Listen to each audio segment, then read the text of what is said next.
Thank you, and a special thanks to John and his group for organizing this. I'm delighted to be here, and I'm especially grateful for something he mentioned, which was his flexibility in adjusting the topic of the conference to the times. It's obviously a very topical conference.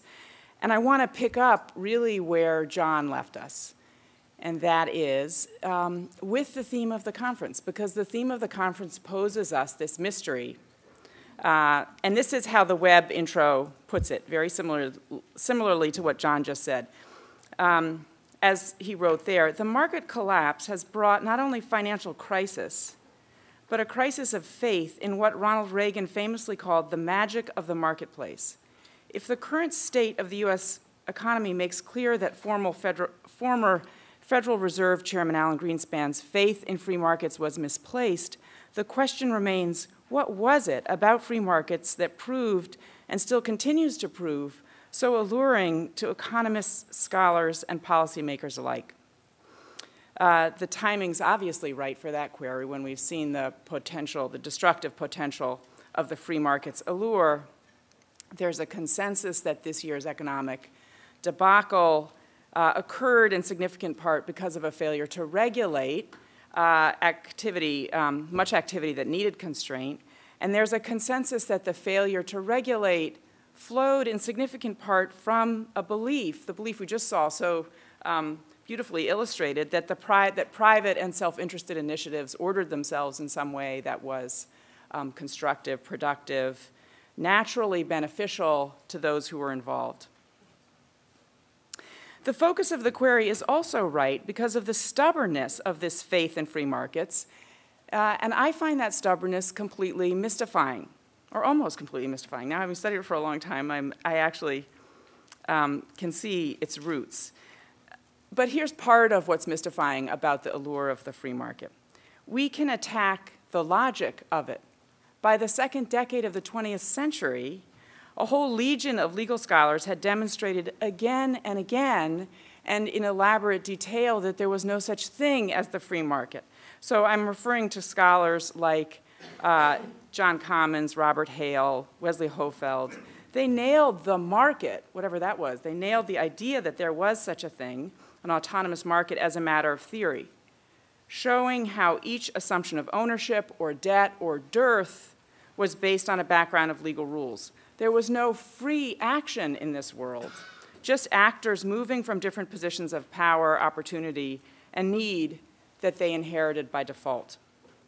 There's great current work here. That is, the work of the early legal realists is ongoing, directly in this tradition in critical legal scholarship and in other fields. So some recent cultural history paints a market, it gives us a portrait of the market in which agency looks more like obedience to the imperatives of a very complicated and highly constraining context.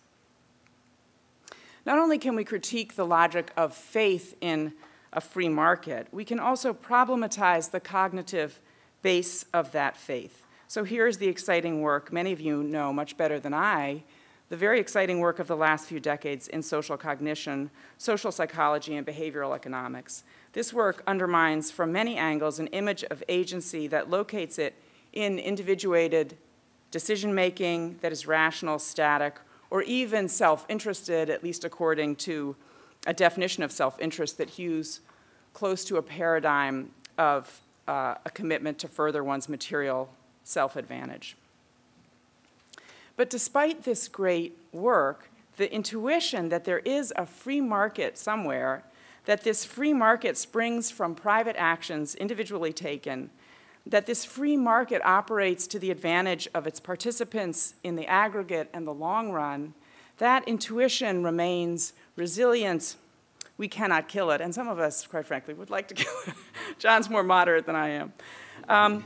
This conference brings together many of us interested in that attempt, and perhaps by pooling our resources, our ideas, our efforts, we can make some progress.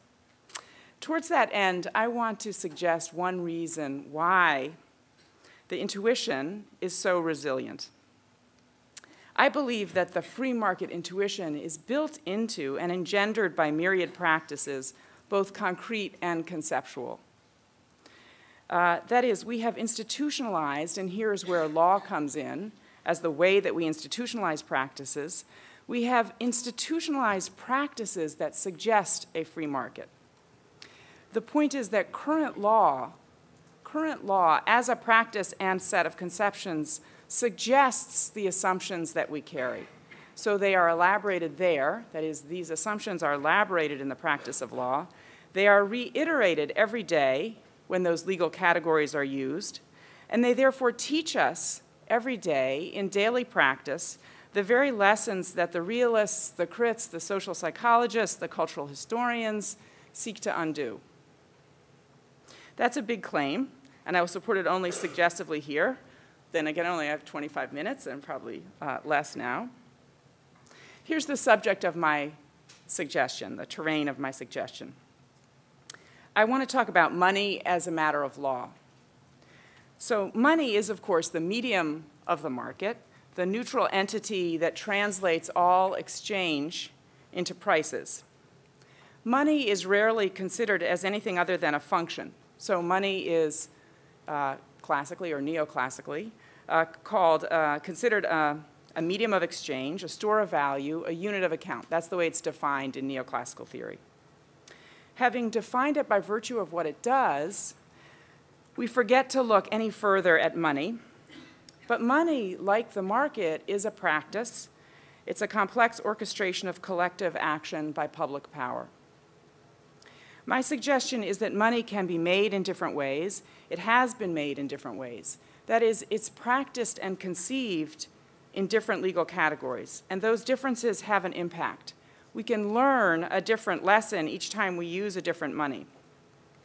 The current lesson, at least superficially, the kind of money we have, implies a free market, one populated by individuals who produce money by contracting independently for profit. So I will try to support that suggestion by using a historical contrast. The argument is that money comes in different forms and that the form of money matters. And I'll describe two different kinds of money and then speculate on the divergent assumptions those different monies support. Assumptions as divergent as mercantilism, once an obvious truth to those living in, say, the 17th century, and on the other hand, the free market, later a truth just as obvious to those living in the 20th century, Alan Greenspan prime among its believers. So first I want to talk about coin.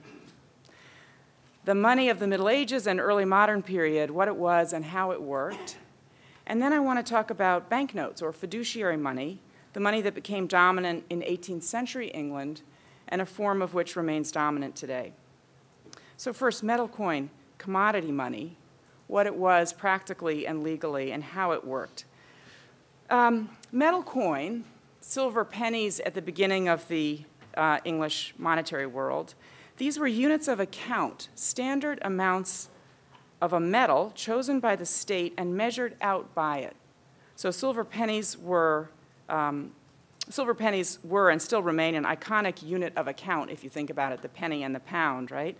England afterwards added other denominations, including a copper farthing, a gold noble. The state used these counters to pay creditors and required taxes to be paid in these units. Once the state established that regime by coercion initially, people began using these counters in everyday exchange. Everyone knew they had value because you could pay your taxes in them and other public fees. Everyone knew that they kept their value even if you exchanged them, right? Think about negotiability, not something we can take for granted, especially clear to lawyers.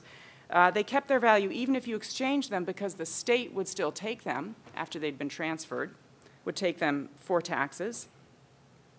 And given the fact that the state had created a demand for coin and allowed them to be transferred, they could function as a measure of value in private exchange as well.